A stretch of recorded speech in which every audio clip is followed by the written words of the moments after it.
Yes, good morning. थोड़ा जोश। Good morning. Yes. तो आज का टॉपिक तुम्हारे सामने है, that is personal finance and stock markets.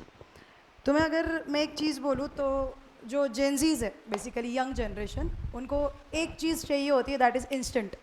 हमें बहुत रुकना है। अभी तुम जब कभी करियर ऑप्शन भी डिसाइड करते हो तो कोई बोलेगा कि भाई 30 तक पढ़ना पड़ेगा। पहले तुम बोल देते हो नहीं भाई ये नहीं हो पाएगा, बिकॉज ऑब्वियसली इतना कौन रुकेगा। हमें हमारे भी कुछ ख्वाहिशें हैं, कुछ प्लान्स रहेंगे, मेरे को ये चाहिए वो चाहिए। सो अपने को है ना जल्दी चाहिए होता है सब, कि भाई कुछ 20 21 22 में कुछ डिग्री कंप्लीट हो तो वैसे कुछ बोलो, ताकि हम लोग वहाँ से ही अर्निंग चालू कर सके।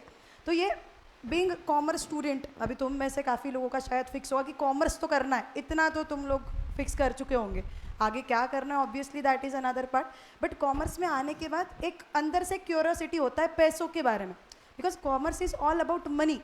तो अभी पैसों के बारे में अपन आगे देखने वाले हैं, तो ऑब्वियसली अपने को पर्सनल फिनांसेस भी संभालते आनी चाहिए। अभी पर्सनल फिनांस का मतलब क्या है? More of investment. इन्वेस्टमेंट करना ज़रूरी है। मतलब तुम कल जाके कुछ कमाओगे, तो फॉर एग्जाम्पल तुम लोगों ने 12 लाख रुपए साल के कमा ली, तो इसको इन्वेस्ट करना चाहिए क्या? What is your opinion? हाँ या रिस्की है इन्वेस्ट करना? What do you think? किसको लगता है कि इन्वेस्ट तो करना चाहिए? कितने लोगों को लगता है भाई इन्वेस्ट तो करना चाहिए? ओके।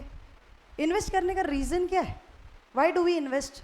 जैसे मैंने साल भर के 12 लाख कमा लिए ना, मेरे 12 लाख में खर्चे निकल रहे हैं, तो इन्वेस्ट क्यों करना है? क्यों करते हैं इन्वेस्ट? बोलो बोलो।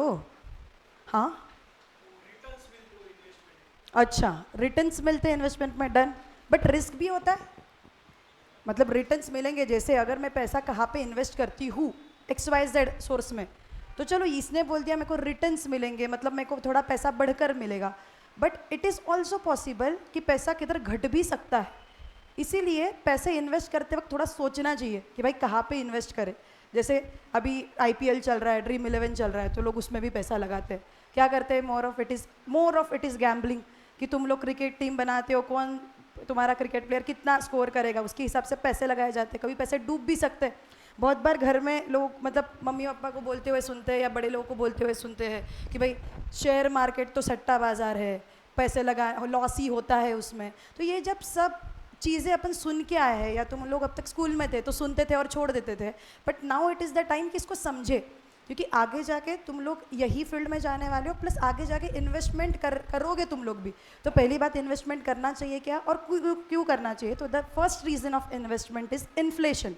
इन्फ्लेशन वर्ड सुना है? What do you mean by inflation? Yes, महंगाई। जैसे अपने दादा दादी या मम्मी पापा अपने को बोलते थे हमारे ज़माने में तो ये भाव था, अभी तो कितना महंगा हो गया। जैसे रिक्शा वाला भी यहाँ से जाके CBS तक के 20 रुपये लेता है, तो मम्मी मम्मी पापा बोलते हमारे ज़माने तो 2 रुपये में जाते थे हम। ये क्या है? 2 रुपये के 20 रुपये हो गए। या फिर पेट्रोल का जो भाव था कुछ सालों पहले, इट वॉज 60 70 पर लीटर, अभी हो गया है 100 के ऊपर। ये क्या है? It is inflation. इन्फ्लेशन का मतलब क्या है? Continuous rise in price. कि भाई प्राइजेस बढ़ रहे हैं। अभी प्राइजेस अगर बढ़ रहे हैं तो मेरे को एक बात बोलो, जैसे अपने को एक बचपन से आदत होती है कि घर पे कोई रिश्तेदार आते हैं, पैसे देके जाते हैं, तो जनरली अपन पिगी बैंक में रखते हैं, कहाँ पे तो भी संभाल कर रखते हैं। तो फॉर एग्जांपल बचपन से मेरे को जो भी पैसे मिलते हैं मैं मेरे ड्रॉवर में संभाल कर रखती हूँ। कभी 500 रुपये मिले, कभी 100 रुपये मिले, किसी कंजूस रिश्तेदार ने 50 रुपये ही दिए, जितने जितने जम रहे उतने मैं मेरे ड्रॉवर में रख रही हूँ। 5 6 सालों बाद अगर मैं ड्रॉवर खोलूँगी तो जितने पैसे दिए हैं उतने ही मिलेंगे या बढ़ाकर मिलेंगे? उतने ही मिलेंगे। जैसे मेरे फॉर एग्जांपल इतने सालों की कमाई थी 5,000 रुपये, मैं 4 सालों बाद वो ड्रॉवर खोलूँ या 20 सालों बाद खोलूँ या 2 दिनों बाद खोलूँ, मैं बोलूँ 5,000 के 5,000 ही मिलेंगे। वो पैसे बढ़कर मिलने वाले हैं क्या मेरे को? ऑब्वियसली बढ़कर नहीं मिलने वाले हैं। मतलब बहुत बार क्या होता है पता है क्या? अपन कैश संभाल कर रखते बट वो कैश बढ़ता ही नहीं। इसको डेड कैश बोला जाता है। डेड कैश का मतलब क्या है? कि भाई वैसे ही पड़ा हुआ कैश है। जैसे मैंने तुम लोगों को बोला कि जो पेट्रोल था उसका कुछ सालों पहले का भाव वॉज 60 रुपीज़ पर लीटर।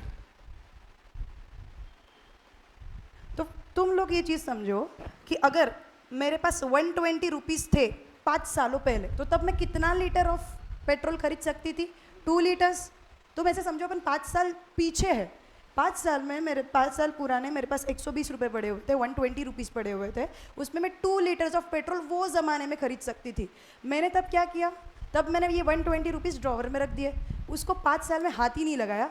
5 सालों बाद मेरे हाथ में ड्रॉवर में से वापस कितने रुपए निकलेंगे? 120 ही, 120 के 120 ही रहेंगे। बट आज तुम्हारे पेट्रोल का भाव हो गया है ₹120 पर लीटर। मेरे को बोलो, जो 4-5 साल पहले तुम 2 लीटर्स ऑफ पेट्रोल खरीद सकते थे, आज के ज़माने में तुम कितना पेट्रोल खरीद रहे हो? सिर्फ 1 लीटर। एक्चुअली तुम देखोगे, मतलब दिमाग से सोचेंगे अपन, तो 120 रुपीज़ के 120 रुपीज़ ही है ना, उसमें कम हुआ है पैसा ना ज़्यादा हुआ है। बट उसका जो वैल्यू बोलते हैं ना अपन, वैल्यू ऑफ मनी, दिखने के लिए 120 रुपीज़ ही है, but value of money degrade हो गया। डिग्रेड हो गया मतलब क्या? यही 120 रुपीज़ से मैं 5 साल पहले कितना लीटर्स ऑफ ऑयल खरीद सकती थी? 2, या फिर 2 लीटर्स ऑफ पेट्रोल, और आज मैं कितना खरीद सकती हूँ? सिर्फ 1। मतलब आज वैल्यू ऑफ मनी कम हो गया बिकॉज ऑफ इन्फ्लेशन। तो भाई मेरे को सिर्फ 120 का 120 रख के चलेगा नहीं, मेरे को इसको क्या करना पड़ेगा? आगे इन्वेस्ट करना पड़ेगा, ताकि मेरा पैसा धीरे धीरे बढ़ता रहे। अभी इन्वेस्टमेंट के बहुत ऑप्शंस है। क्या क्या ऑप्शंस तुम लोगों को पता है? बताओ तो थोड़े ऑप्शंस ऑफ इन्वेस्टमेंट। तुम्हारे पास पैसे, इमेजिन करो ना, तुम लोगों को जो डिग्री लेने तुम लोगों ने ले ली, साल के 20-25 लाख रुपए कमा रहे हो, where would you invest according to you? कहाँ पे पैसा डालोगे? सब पूरा के पूरा पैसा एक ही जगह पे डाल दे? पूरा 25 लाख डाल दिया रियल इस्टेट में, चलेगा? पूरा पैसा इन्वेस्ट करना चाहिए क्या? या थोड़ा कुछ खुद के लिए भी निकालना चाहिए? निकालना चाहिए। ऑब्वियसली अपने पर्सनल एक्सपेंसेस रहेंगे, कुछ शौक रहेंगे, डेली एक्सपेंसेस रहेंगे, ये निकाल लेंगे अपन। इसके बाद थोड़ा कुछ पोर्शन इन्वेस्ट करेंगे। अभी कभी कभी कैश भी लगती है, कुछ इमरजेंसी आ गया, जैसे घर पे भी होता है कि सब पैसा अपन इन्वेस्ट नहीं करते, पापा थोड़ा पैसा कैश में रखते हैं घर पे कि भाई कभी मेडिकल को लग गया, कभी इमरजेंसी को लग गया, तो कुछ पैसा घर पे भी रखेंगे एक्सपेंसेस के लिए, बाकी पैसा इन्वेस्ट करेंगे। बट इन्वेस्ट कहाँ पर? क्या क्या ऑप्शंस पता है तुम लोगों को? बस रैंडम मेरे को ऑप्शंस बताओ, मैम यहाँ पे डाल सकते हैं, यहाँ पे डाल सकते हैं। विच ऑप्शंस डू यू नो? बोलो। म्यूचुअल फंड्स एक आंसर आया है। ओके, देखेंगे अपन क्या होता है म्यूचुअल फंड्स। और अच्छा, अभी तो बहुत चर्चा का विषय चल रहा है गोल्ड, सुना ही होगा तुम लोगों ने। SIPs, okay. रियल इस्टेट है, रियल इस्टेट में लोग करते हैं इन्वेस्ट। रियल इस्टेट मतलब क्या? घर खरीदना, कमर्शियल बिल्डिंग्स वगैरह, वैसे इन्वेस्टमेंट करना। देखो, पैसे इन्वेस्ट करने के बहुत तरीके हैं, बट ये तरीकों में एक चीज़ समझना इंपॉर्टेंट है कि मेरे को रिटर्न कितना मिलेगा। मतलब for example if I invest 100 rupees, तो मेरे को 100 के कितने होकर मिलेंगे, ये समझना इंपॉर्टेंट है। बहुत बार वो स्कीम आती है, देखो आपके 100 के हम 200 कर देंगे, 100 के हम लोग 400 कर देंगे। ये स्कीम्स में इन्वेस्ट करना रिस्की होता है। क्यों रिस्की होता है पता है क्या? 100 का ज़ीरो भी हो सकता है। वो लोग तो अपने को बोलने को हायर साइड ही बोलते हैं। तो बीइंग अ कॉमर्स स्टूडेंट या फिर being a student who is interested into finance, एक चीज़ समझनी बहुत इंपॉर्टेंट है कि मेरे को कितना रिटर्न मिल रहा है, मतलब मेरे को उसके बदले में क्या मिलेगा, और मैं कितना रिस्क ले रहा हूँ। जैसे सबसे पहला ऑप्शन ऑफ इन्वेस्टिंग मनी है बैंक में डाल दो। बैंक में किधर डाल सकते हो तुम लोग? First option is savings account. सुना है तुम लोगों ने? शायद तुम में से किसी का सेविंग अकाउंट, बैंक अकाउंट होगा भी। सेविंग अकाउंट क्या होता है पता है क्या? बैंक के पास तुम जाके नॉर्मली तुम्हारे पैसे दे देते हो, बैंक तू ही ये पैसे संभाल, और मेरे को इस पर कुछ पे कर। क्या मिलता है इस पर तुम लोगों को? इंटरेस्ट। कितना इंटरेस्ट मिलता है पता है? कितना percent around? Any idea? How many percent? कुछ पता है? एक रैंडम गेस, कितना परसेंट इंटरेस्ट साल भर में मिलता होगा? इट इज 3 to 4%, बस 3 से 4% साल भर में, विच इज टू लेस। तुम सोचो ना, मैं बैंक के पास पैसे दे रही हूँ पूरे साल भर के, मेरे को साल भर का इंटरेस्ट सिर्फ 3-4% मिलता है।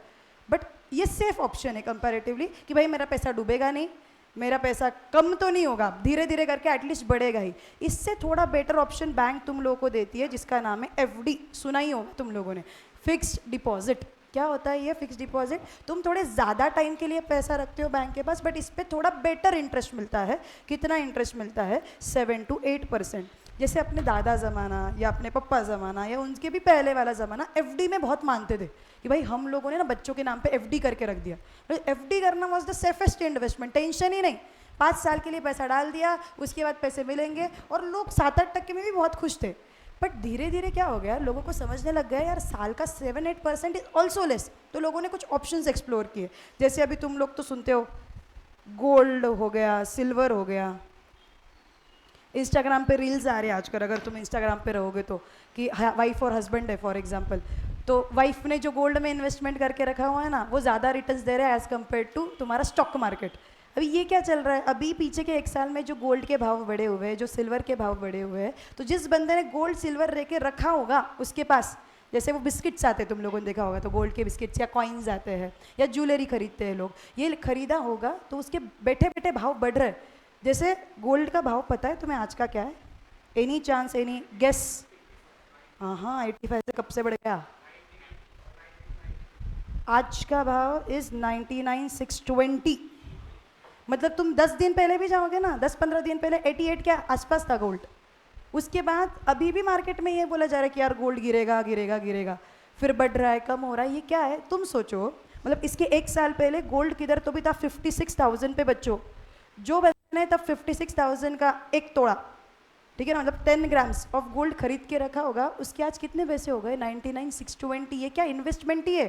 तुम सोचो, ये 56,000 अगर वो ड्रॉवर में रख देता तो आज ड्रॉवर में से सिर्फ 56,000 ही निकलते, जबकि अगर उसने स्मार्टली गोल्ड में या सिल्वर का भाव चल रहा है अराउंड 1 लाख रुपीज़, इसमें इन्वेस्ट किए होते तो बंदा आज बैठे बैठे मालम माल हो जाता। ऑलमोस्ट गोल्ड तो डबल हो गया, ऐसे बोला तो भी चल जाएगा। तो ये क्या है? These are the types of investment. But again ये गोल्ड का भाव गिर भी सकता है।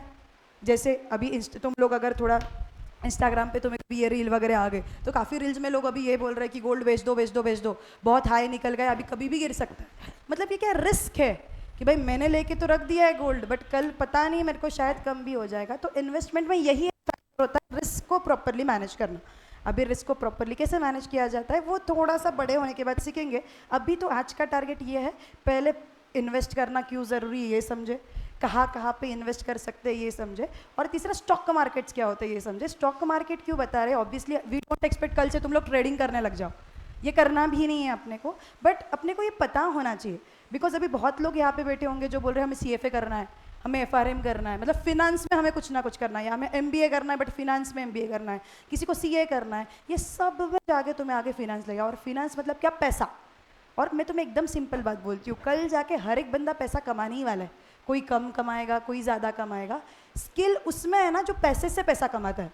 जैसे मैंने 25 लाख रुपए साल के कमा लिए, मेरे साथ मेरा कलीग भी 25 लाख रुपए साल के कमा रहा है, बट वो उसको कुछ इन्वेस्ट ही नहीं कर रहा है और मैं 25 लाख को इन्वेस्ट कर रही हूँ ना। सो मेरे को स्किल्ड माना जाता है क्योंकि मैं पैसे से पैसा कमा रही हूँ, वो आना चाहिए। That is very important. मतलब बहुत बार बहुत घर में गलतियाँ क्या होती है पता है क्या? पैसे बहुत संभाल के रखे जाते कि भाई ये कैश हम निकाल के रखते, बाजू में रखते बाजू में रखते, वो बाजू में रखा हुआ कैश तो खाली ही पड़ा हुआ है, उस पर कुछ रिटर्न्स ही नहीं मिल रहा है। तो बीइंग अ कॉमर्स स्टूडेंट अपने को ये समझना है कि पैसों को प्रॉपरली इन्वेस्ट करते आना चाहिए। अभी पैसों को प्रॉपरली इन्वेस्ट करते आना चाहिए का वन ऑफ द वेज, जैसे इसने बोला म्यूचुअल फंड। म्यूचुअल फंड सुना है तुम लोगों ने? म्यूचुअल फंड सही है, ये ऐड आती होती रहती है टीवी पे वगैरह। What do you mean by mutual fund? क्या होता है? Any idea? सुना है? सुना तो होगा म्यूचुअल फंड नाम, बट आई डोंट नो तुम्हें आइडिया होगी या नहीं होगी।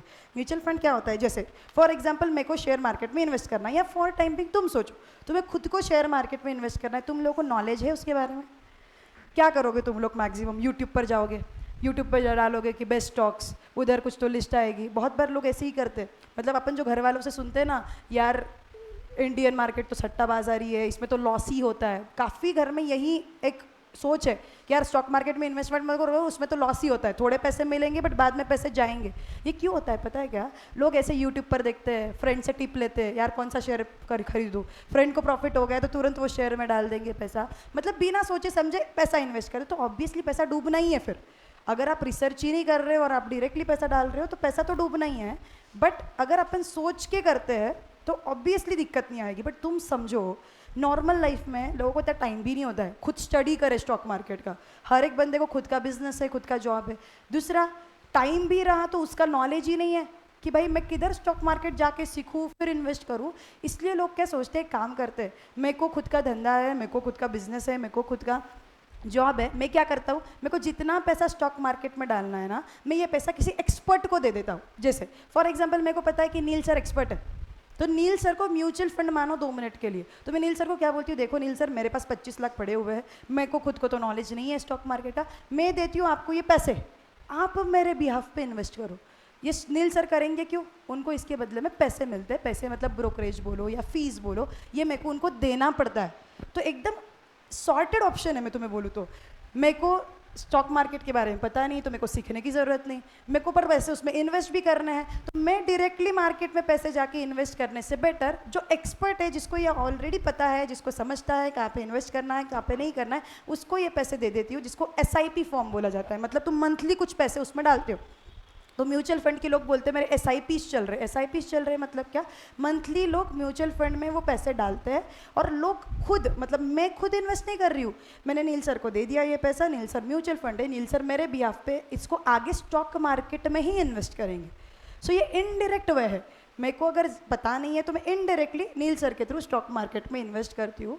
बट लोग पोस्ट कोविड, अगर तुम्हें कोविड याद होगा थोड़ा बहुत, तब तो तुम एकदम स्कूल में रहोगे, 5th 6th में रहोगे शायद, स्टॉक मार्केट को मेन बूम आया इंडिया में ड्यूरिंग कोविड, क्योंकि कोविड में लोग घर पर ही थे, जॉब नहीं चल रहा था मोर ऑफ, या बिजनेस नहीं चल रहा था मोर ऑफ, तो लोग फ्री थे, तो लोगों ने देखा यार कि ये स्टॉक मार्केट है, तब स्टॉक्स बहुत नीचे थे, तुम सुनते हो ना आज मार्केट ऊपर है, आज मार्केट नीचे है, तो तब लोगों ने सोचा कि यार इन्वेस्ट कर सकते हैं, तब से इंडिया का स्टॉक मार्केट एक्चुअली बहुत ज़्यादा बूम में आया और लोग बहुत अट्रैक्ट हो गए।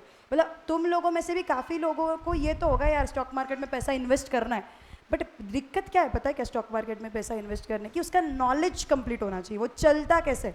अभी पहली बात तो ये स्टॉक मार्केट होता क्या है, आज नील सर तुम लोगों को समझाएंगे स्टॉक मार्केट होता क्या है। I will give you just a small example.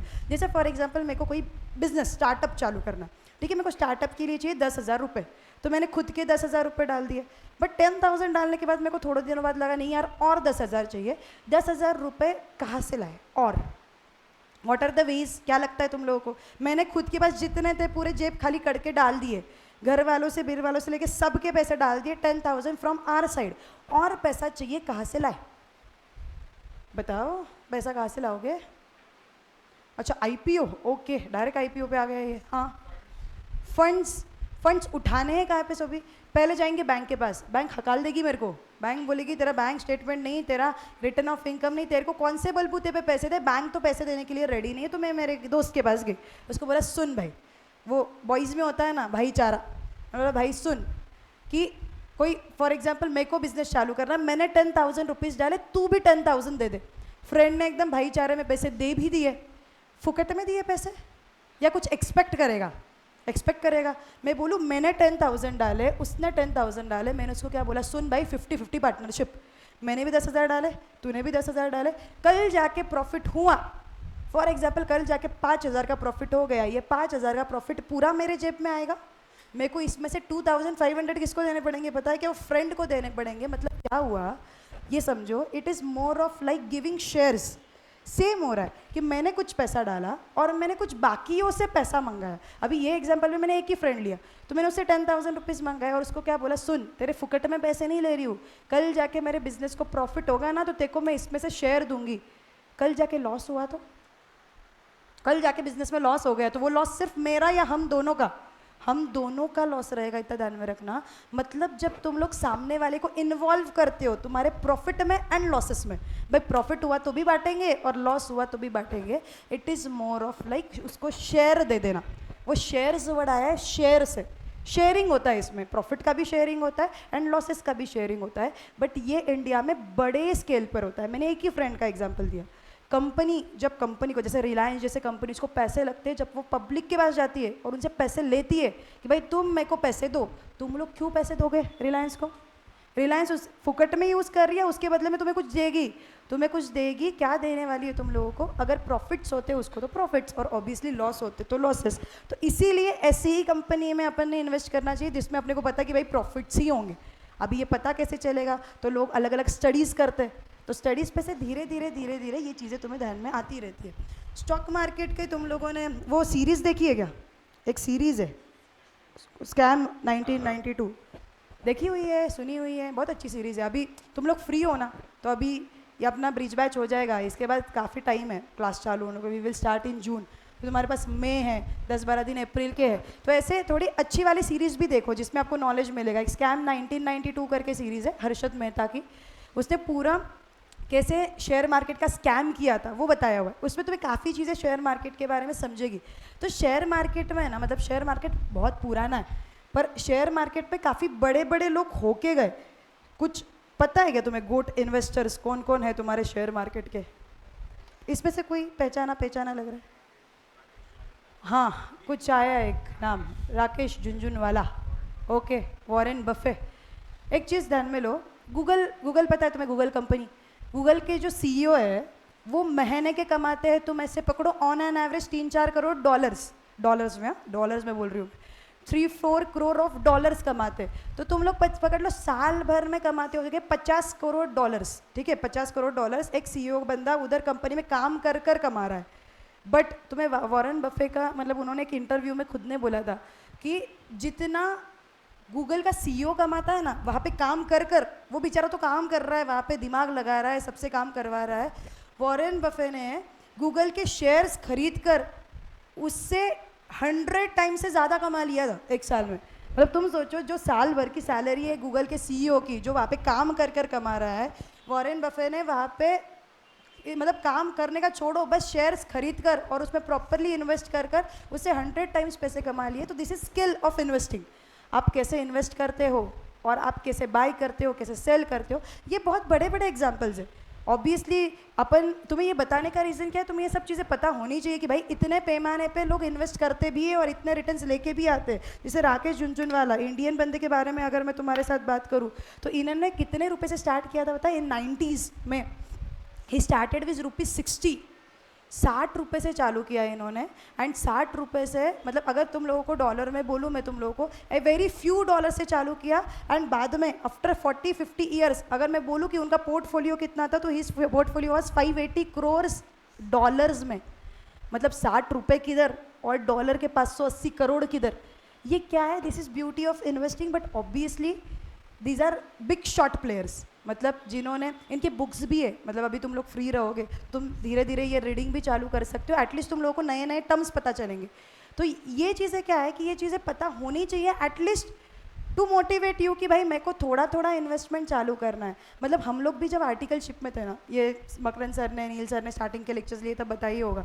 सो हम लोग मुंबई पुणे में थे आर्टिकलशिप के लिए। तो जब अपन स्टार्टिंग में कैसे होता है, स्टार्टिंग में मम्मी पापा के पैसे होते हैं तो वो तो इन्वेस्टमेंट का विषय ही नहीं आता है, खर्चे में ही पूरे निकल जाते हैं। बट धीरे धीरे हम लोग जैसे पैसे कमाने लग गए ना, थोड़े थोड़े पैसे हम लोगों ने इन्वेस्ट करना चालू किया। स्टॉक मार्केट में बोलो या फिर थोड़ा म्यूचुअल फंड में बोलो, थोड़ा खुद के लिए बाजू में निकाला, थोड़ा सेविंग बैंक अकाउंट में डाला, थोड़ा एफडी में डाला। तो धीरे धीरे जैसे इन्वेस्ट करना चालू किया ना, वैसे हमें समझता गया कि अच्छा यहाँ पे इन्वेस्ट करना है तो ऐसे कर सकते हैं। एक चीज़ ध्यान में लो, हम लोग आज कितना भी सिखा दे तुम्हें ऐसे करना है वैसे करना है, बट जब तक तुम लोग इन्वेस्टिंग चालू नहीं करोगे तब तक समझेगा नहीं। ऑब्वियसली अभी तुम्हारे पास पैसे नहीं है तो वी डोंट एक्सपेक्ट कि तुम स्टॉक मार्केट में इन्वेस्ट करोगे। बट इन्वेस्टमेंट मतलब क्या, एक सेविंग की छोटी सी हैबिट कि थोड़े थोड़े पैसे बाहर निकाल के रखना, थोड़े थोड़े पैसे एटलीस्ट बैंक में देना। ये जो आदत, अपने को आदत क्या होती है पता है, कि 100 रुपये आए पूरे खर्च कर दिए, फिर वो 100 रुपये खत्म होने के बाद फिर वापस घर से पैसे मांगे। ये आदत होनी ही चाहिए कि मेरे पास 100 रुपीज़ है ना, मैं उसको थोड़ा डाइवर्सीफाई करूँगी। डाइवर्सीफाई का मतलब क्या है समझो, जैसे for example you have 100 rupees, तो तुम लोगों ने डिसाइड किया कि मैं 20 रुपीज़ जो है ना ये सेफ इन्वेस्ट करूँगी और 80 रुपीज़ जो है ये रिस्की इसमें इन्वेस्ट करूँगी। अभी सेफ इसमें इन्वेस्ट करने का मतलब क्या है, अभी सेफ को थोड़ा सा कट डाउन करते हैं। जैसे फॉर एग्जांपल 10 रुपीज़ मैंने खुद के लिए कैश निकाल लिए, ये मोर ऑफ इन्वेस्टमेंट है ही नहीं, मेरा ये खर्चे में ही निकल जाएगा 10 की 10 रुपये। जो 5 रुपीज़ थे मैंने ये 5 रुपीज़ डाल दिए सेविंग्स बैंक में। सेविंग बैंक में क्यों डाले मैंने, कि भाई मेरे को कभी भी बैंक में से पैसा लग सकता है। अभी यूपीआई वगैरह अपन यूज़ करते हैं तो भाई बैंक में से पैसा लगा तो वहाँ पे भी पैसा पड़ा होना चाहिए। और 5 रुपये डाल दिए मैंने एफडी में, फिक्स डिपॉजिट में, कि भाई ये 5 रुपये तो मेरे को यूज़ करने ही नहीं है, 5-6 सालों तक एफडी पड़ा हुआ रहेगा और फिर अपन बाद में इसको यूज़ करेंगे या बाद में अपन इसको निकाल लेंगे। ये हो गया मेरा सेफेस्ट इन्वेस्टमेंट। ये पैसे को कुछ नहीं हो सकता है, ये डूब सकते ही नहीं। मतलब कभी ऐसे नहीं होगा कि तुम लोगों ने बैंक में पैसे डाले और कल जाके बैंक बोल रही है हमारे पास तो पैसे ही नहीं है आपके, अनलेस बैंक की डूब जाए। मैं मानती हूँ कि अपन वो डूबने वाले बैंक में पैसे नहीं डाल रहे, अच्छे बैंक में पैसे डाल। तो सेविंग अकाउंट में डाला हुआ पैसा, एफडी में डाला हुआ पैसा कभी कम नहीं होगा, धीरे धीरे करके ज़्यादा ही होगा। बट मेरे को लगा कि यार ये सेविंग अकाउंट बोलो, एफडी बोलो, बहुत कम इंटरेस्ट रेट देता है, तो थोड़े अच्छे जगह पे भी पैसे डालते हैं। तो मैंने सोचा 20 रुपये डालते हैं अपन म्यूचुअल फंड में। जैसे मैंने तुम लोगों को अभी बोला what is a mutual fund. Mutual fund मतलब मेरे को तो स्टॉक मार्केट के बारे में ज़्यादा पता नहीं था, तो मैंने नील सर को ये पैसे दे दिए, आप मेरे लिए इसको आगे इन्वेस्ट कर दो स्टॉक मार्केट में। बट मेरे को खुद को भी स्टॉक मार्केट सीखना था, तो ₹40 डाल दिए मैंने स्टॉक मार्केट में।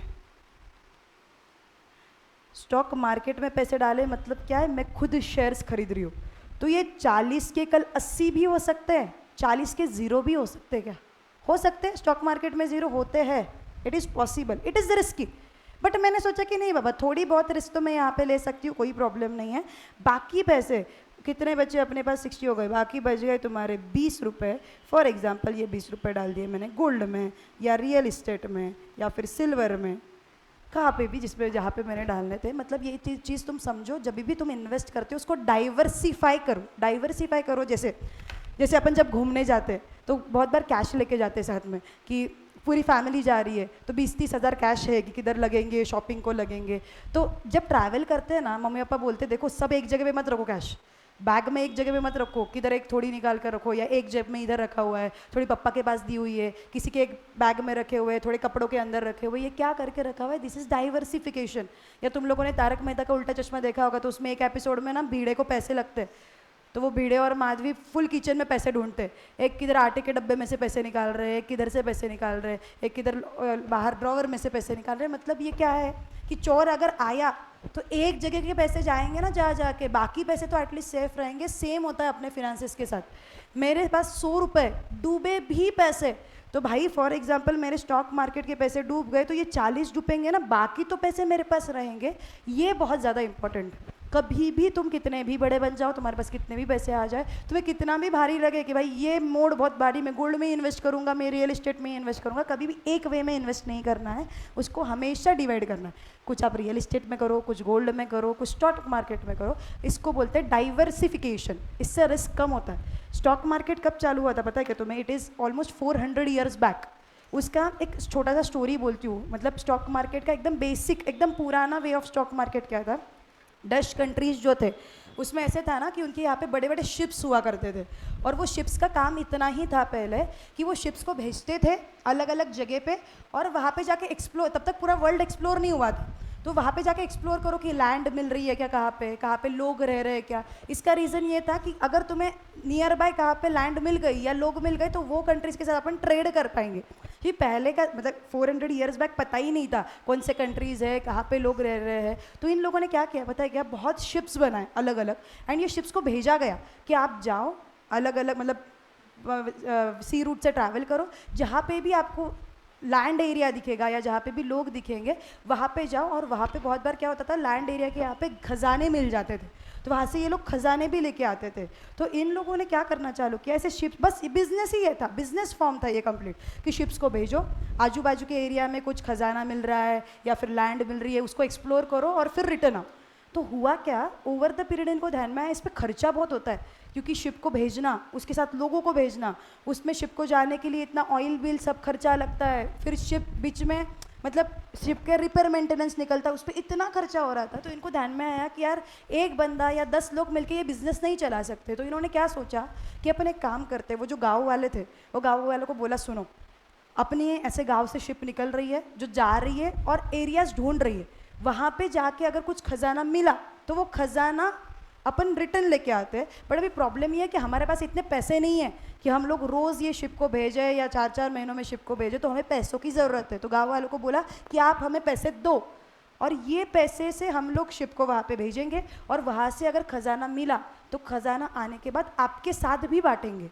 That was the main idea कि भाई शिप को चलाने के लिए पैसा चाहिए, तो गांव वालों से थोड़ा पैसा उठाया, और शिप को अगर खजाना मिल गया तो गांव वालों में भी वो खजाने को थोड़ा थोड़ा थोड़ा थोड़ा करके बांट दिया। बट दिक्कत ये थी ना, बहुत बार इसमें होता क्या था, शिप बीच में सिंक हो जाती थी, या फिर शिप को बीच में ही कोई लोग लूट लेते थे, या शिप बीच में ही बिकॉज ऑफ वेदर डूब जाना वगैरह, ये सब होता था। मतलब तो वैसे पकड़ो 10 में से तो 5 शिप रिटर्न आते ही नहीं थे, मतलब 5 शिप तो वैसे ही उसका खर्चा निकल गया। तो लोगों में एक डर था, हम पैसा तो दे देंगे शिप के लिए बट शिप रिटर्न ही नहीं आए तो हम क्या करेंगे। तो लोगों ने एक दिमाग लगाया, एक ही शिप के लिए पैसा देने से अच्छा है 5-6 शिपों के लिए पैसा दे दो। मतलब मेरे पास फॉर एग्जाम्पल 500 रुपये, तो 500 के 500 रुपये मैं एक शिप के लिए दूँ, और वो शिप रिटर्न ही नहीं आए तो मेरे गए ना 500 रुपये डूब कर। तो मैंने सोचा 100 रुपये मैं हर एक शिप के लिए देती हूँ। इससे बेटर क्या होगा पता है क्या, एटलीस्ट 5 में से एक शिप तो रिटर्न आएगी, तो एक शिप अगर मेरी रिटर्न आएगी तो उस पर तो मेरे को कुछ ना कुछ खजाने का पोर्शन मिल जाएगा। तो ये जो थॉट था ना, वहाँ से किधर ना किधर थोड़ा शेयर मार्केट का स्टार्ट हुआ। आज तो मैं नील सर बताएंगी व्हाट इज़ द हिस्ट्री,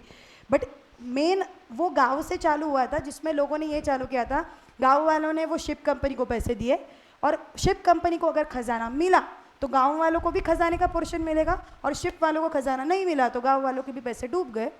यहाँ से मोर ऑफ तुम्हारा स्टॉक मार्केट का थोड़ा सा बेसिक्स चालू हुआ था। सो ये होता है तुम्हारा पर्सनल फिनांस। ऐसे अपने को थोड़ा थोड़ा इन्वेस्टमेंट करना चालू करना है। अभी अपन जाएंगे कि स्टॉक मार्केट्स होते क्या है, उसमें इन्वेस्ट करना क्या है। अभी नील सर तुम लोगों को आगे बताएंगे।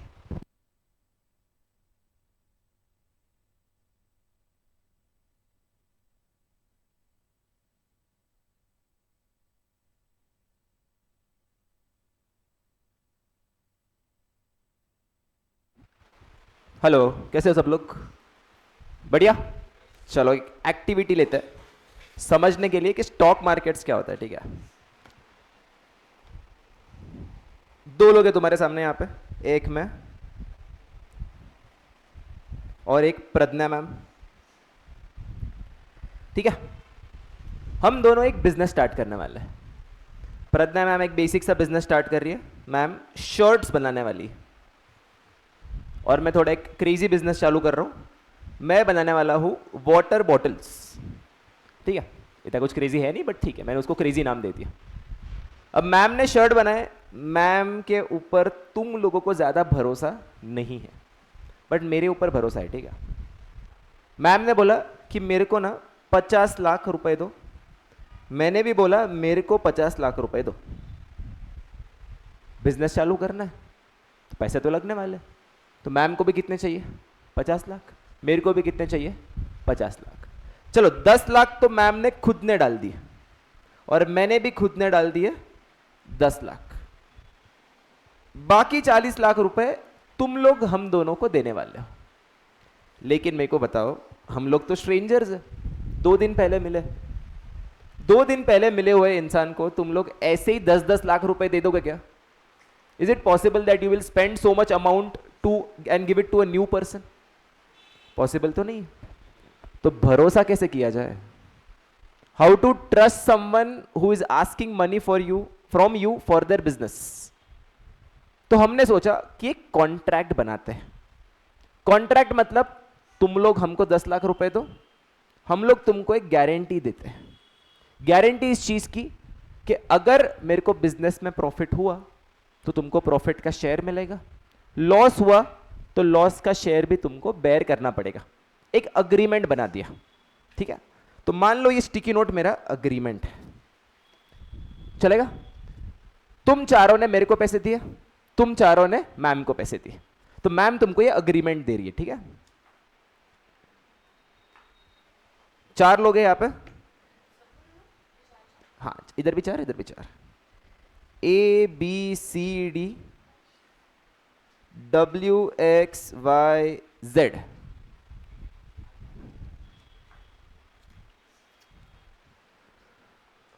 चार लोगों के पास मेरे कॉन्ट्रैक्ट्स आ गए।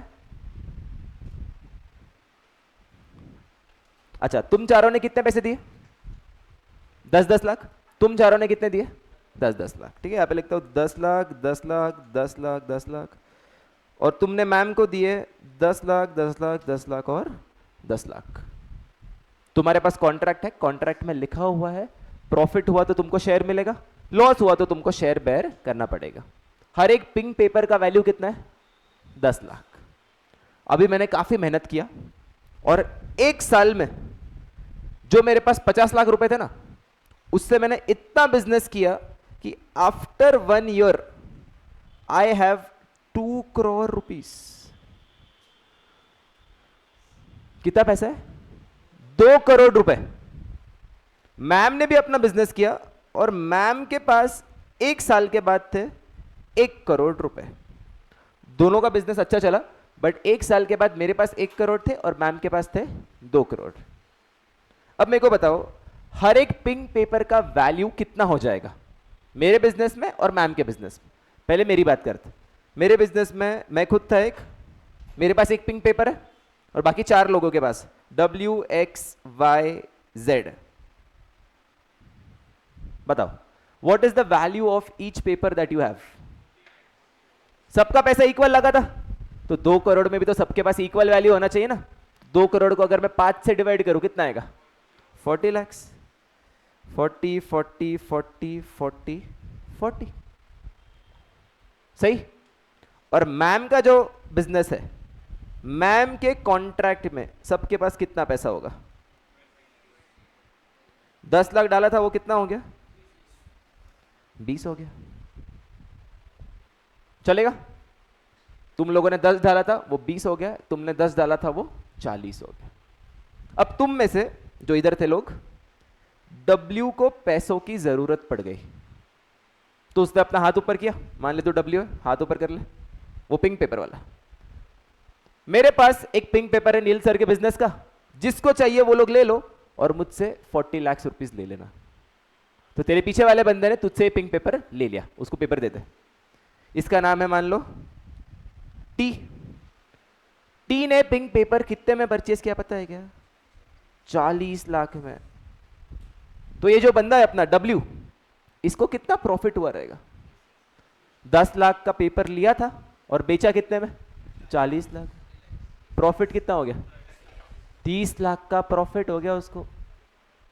यही होता है स्टॉक मार्केट में। वैसे ही इस साइड पे ये जो A नाम की बंदी थी, इसको भी पैसों की जरूरत थी, तो इसने भी अपना शेयर सेल कर दिया। तू तेरे पीछे वाली को शेयर कर दे। ये इसने F को दे दिया, तो F ने कितने में खरीदा?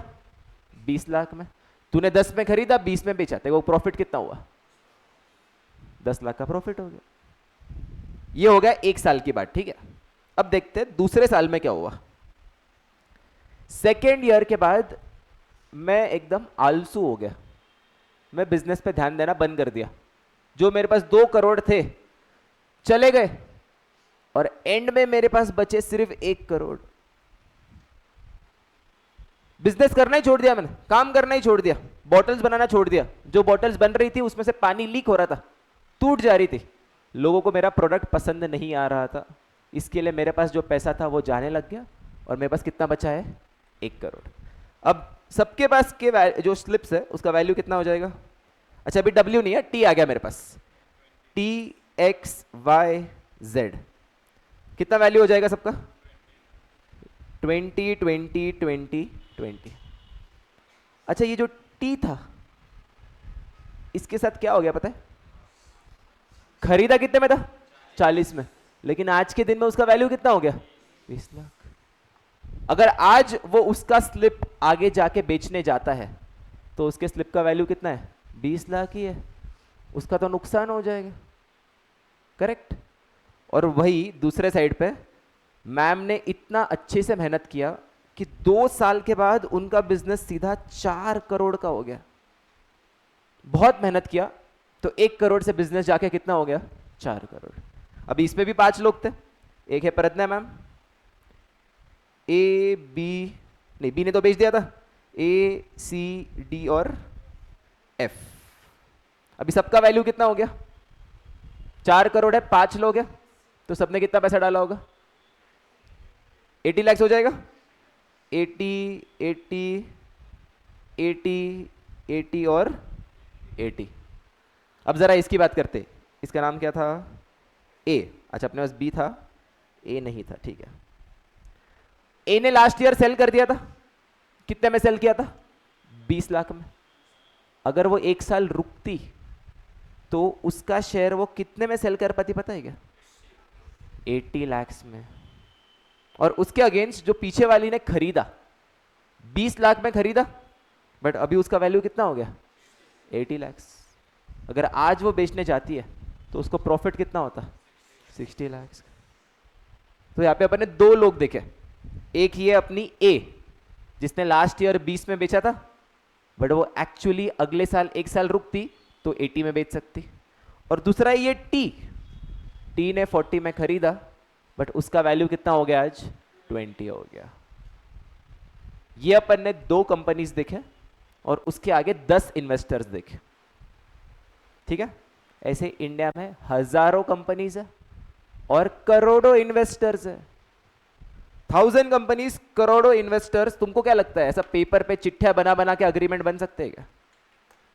अपन ने जो अभी एक्टिविटी लिया, यही काम एक स्टॉक मार्केट करता है और यही काम एक इन्वेस्टर करता है। जब तुम्हारे पास पैसे है तो बिजनेस में पैसे डालो। जब तुमको पैसों की जरूरत है तो अपना जो कॉन्ट्रैक्ट है वो सेल कर दो। जो करंट वैल्यू है बिजनेस का उतना पैसा तुमको मिल जाएगा। वैल्यू तो बढ़ने वाला है ना, लेकिन टी का नुकसान हो गया। टी ने अगर आज बेचा तो कितना लॉस हो गया उसको? 20 लाख का लॉस हो जाएगा। एग्जैक्टली रियल लाइफ में स्टॉक मार्केट में ऐसा ही काम करता है। हर एक सेकंड लाखों ट्रेड्स होते हैं। ये जो अपन ने तुमने उसको दिया, तूने उसको जो तेरा ये दिया ना, हर एक सेकंड में हजारों लाखों लोग एक दूसरे को कॉन्ट्रैक्ट सेल करते हैं। एक होता है सेलर और एक होता है buyer. And this is how the stock market works in real life. अच्छा, 20 साल पहले एक्चुअली ऐसा ही होने का। लोग पेपर पे लिख के देने के कि मेरे पास इतने शेयर है तू ले ले, मेरे पास इतने शेयर है तू ले ले। लेकिन तुम लोग सोचो, करोड़ों पेपर्स संभालना, इज इट बेटर कि ऑनलाइन ट्रेडिंग करना इज बेटर? अगर ये सारे कॉन्ट्रैक्ट्स मैंने ऑनलाइन कर दिए तो ज्यादा अच्छा होगा ना, ज्यादा इजी होगा। पहले क्या करना पड़ेगा पता है क्या? अगर मैंने मुंबई से शेयर बेचा ना, अभी सब लोग थोड़ी ना एक क्लासरूम में बैठे रहते हैं। एक बंदा बैठा है मुंबई में, एक बंदा बैठा है दिल्ली में। तुमको एक्चुअली मुंबई से दिल्ली ये पेपर भेजना पड़ता था कि देख भाई मेरे पास ये कॉन्ट्रैक्ट है। कितना डिफिकल्ट था। तो ये डिफिकल्टी को दूर करने के लिए सारा का सारा ट्रेडिंग ऑनलाइन शिफ्ट हो गया और इससे बॉर्न हुआ stock market.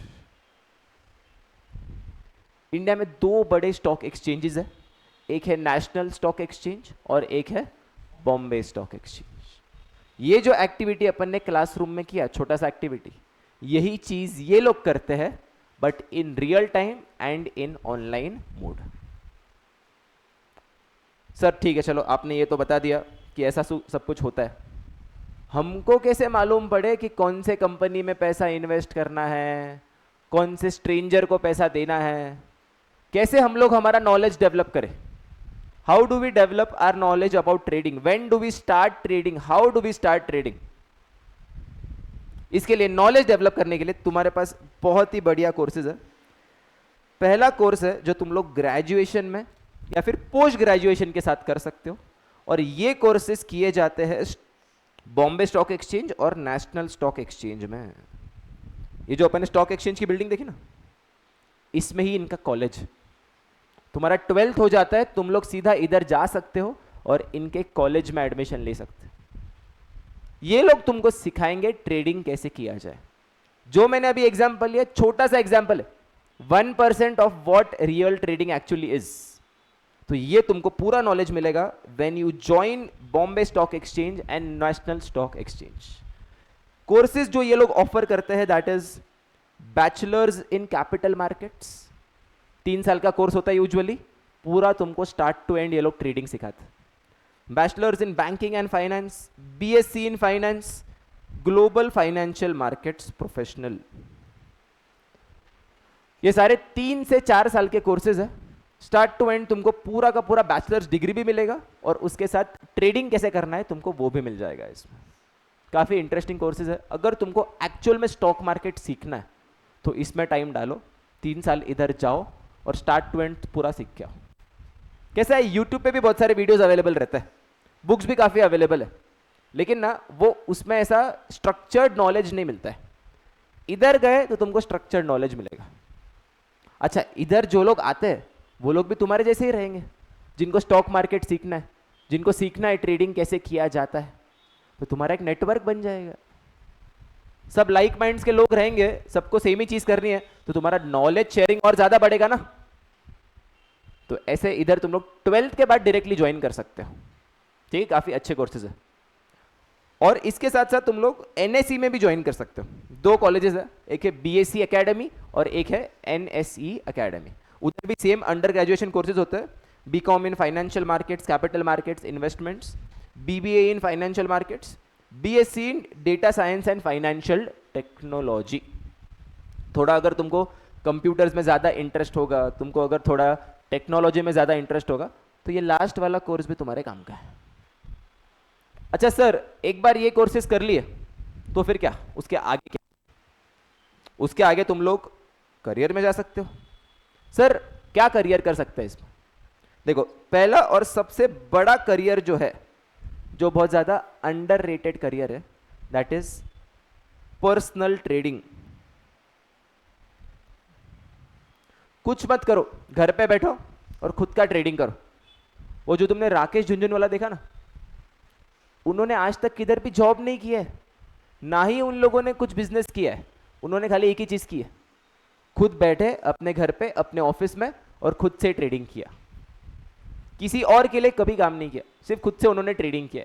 That is what is the power of personal trading. इसमें फाइनेंशियल इंडिपेंडेंस तुमको इतना मिल जाता है कि तुमको किसी और के लिए कुछ काम नहीं करना है, कुछ भी नहीं करना है, खुद से के ट्रेडिंग करना है। अच्छा सर, जॉब अपॉर्चुनिटीज क्या क्या है? काफी सारे जॉब अपॉर्चुनिटीज है इसमें। तुम लोग trader, stock broker, technical analyst, derivative analyst, ये सब एकदम फैंसी टर्म्स है, बेसिकली कुछ नहीं। जो मैंने यहाँ पे बैठ के तुमको ट्रेडिंग करवाया ना, तुम लोग लोगों को बैठ के ट्रेडिंग करवा सकते हो। दूसरा, तुम लोग बैंक्स में जॉब कर सकते हो। बैंक्स के पास काफी सारा पैसा होता है, उनको अपना पैसा अच्छी जगह पे इन्वेस्ट करना होता है, तुम लोग उनको उसके लिए सपोर्ट कर सकते हो। तुम लोग एक रिसर्च एनालिस्ट बन सकते हो, लोगों को बोल सकते हो हाउ टू इन्वेस्ट मनी। तुम लोग लोगों के पैसे खुद इन्वेस्ट कर सकते हो, म्यूचुअल फंड्स में काम कर सकते हो। ये सारे जॉब अपॉर्चुनिटीज तुम्हारे पास ओपन है। अच्छा, इधर अगर जॉब करते हो तो इधर का पेमेंट भी काफी अच्छा रहता है। स्टार्टिंग पे तुमको मान लो 10-12 लाख रुपए रहेगा, लेकिन इधर का पे ना फ्लेक्सिबल होता है। अगर तुमने अच्छे से ट्रेड किया और तुमने अगर अच्छे से पैसे कमाए, मान लो मैंने एक साल में कमा लिए 50 लाख रुपए, तुमको इसका शेयर मिलता है 10%। इसका तुम लोग घर पे लेके जाओ। फिक्स सैलरी तो मिलता ही मिलता है, प्लस जो बोनस होता है ना, bonus depends on how better you perform, how well you perform, how much profits you earn. The more the profits you earn, the more the bonus you will get. समझ गए? और under graduation के बाद तुम लोग post graduation में भी जा सकते हो, जिसमें तुमको सिमिलर टाइप ऑफ कोर्सेज मिलते हैं, बट उसमें और एडवांस ट्रेनिंग होता है। चलेगा? इसमें किसी को कोई डाउट? अच्छा, काफ़ी नए कॉलेजेस हैं, मतलब अभी अराउंड 7 to 8 ईयर्स हुए हैं इनके कोर्सेज चालू होके, और काफ़ी अच्छा मतलब कर रहे हैं। प्लेसमेंट्स भी अच्छे हैं इनके, और कोर्स भी काफ़ी अच्छा बनाया हुआ है। बोलो, किसको कोई सवाल इसमें? कोई इंटरेस्टेड है ऐसा प्रॉपर ट्रेडिंग करने के लिए? किसको ऐसा है कि मेरे को प्रॉपर ट्रेडिंग में जाना है? You can definitely go here. काफ़ी अच्छा फाउंडेशन डेवलप हो जाता है। इसके साथ एक और डिग्री है जिसका नाम है CMT, chartered market technician. It's a US based degree. अपन ने CA देख लिया, ACCA देख लिया, CFA देख लिया, ये सब ना अकाउंट से रिलेटेड डिग्री थे। अकाउंट्स एंड थोड़ा बहुत इन्वेस्टमेंट, थोड़ा बहुत ट्रेडिंग। ये जो डिग्री है ये पूरा का पूरा ट्रेडिंग के ऊपर है, पूरा का पूरा स्टॉक मार्केट्स के ऊपर है। स्टॉक मार्केट्स चलते कैसे है, पैसे इन्वेस्ट कैसे करने हैं, सब कुछ इसमें आएगा।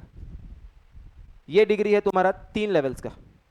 तुम लोग ये स्टार्ट कर सकते हो once you get into under graduation. 12th होने के बाद यू कैन स्टार्ट, ग्रेजुएशन होने के बाद भी स्टार्ट कर सकते हो। 3 लेवल्स तुमको देने हैं, और ग्लोबली रिकॉग्नाइज्ड डिग्री है। इसका फायदा ऐसा है कि तुमने अगर ये डिग्री कर लिया, तुम लोग वर्ल्ड में जाके कहीं पे भी ट्रेडिंग कर सकते हो। US में जाके ट्रेडिंग कर सकते हो, UK में जाके ट्रेडिंग कर सकते हो, Australia, New Zealand, Singapore, anywhere you want to go. Biggest financial companies तुमको हायर कर लेंगे if you have completed your CMT, chartered market technician. Difficult course होता है।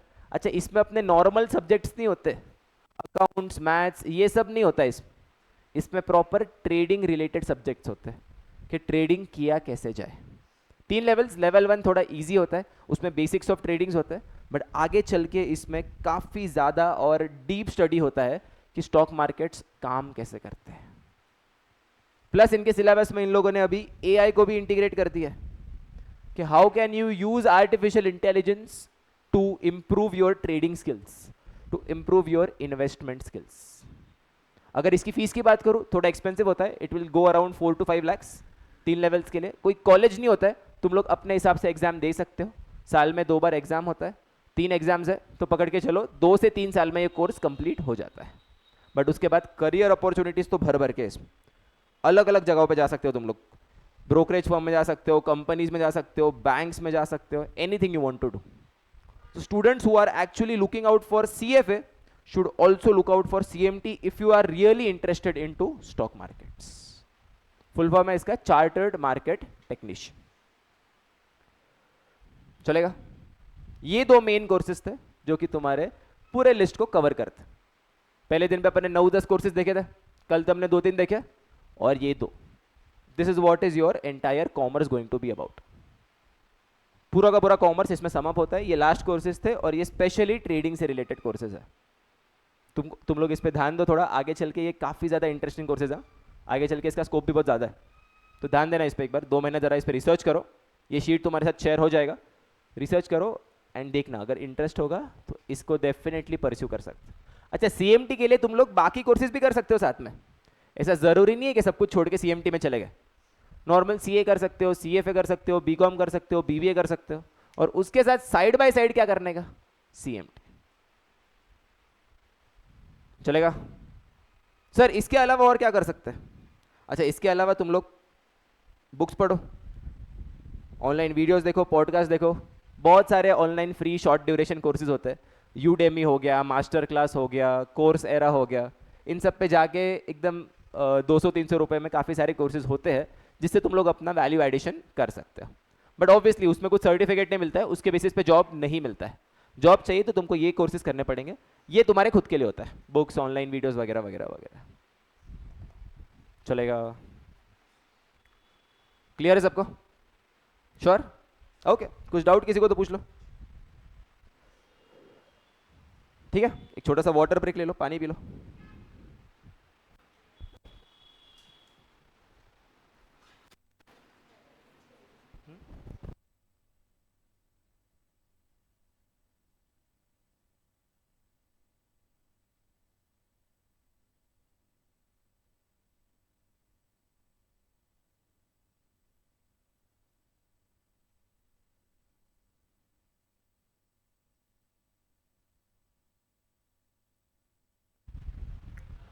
चलेगा.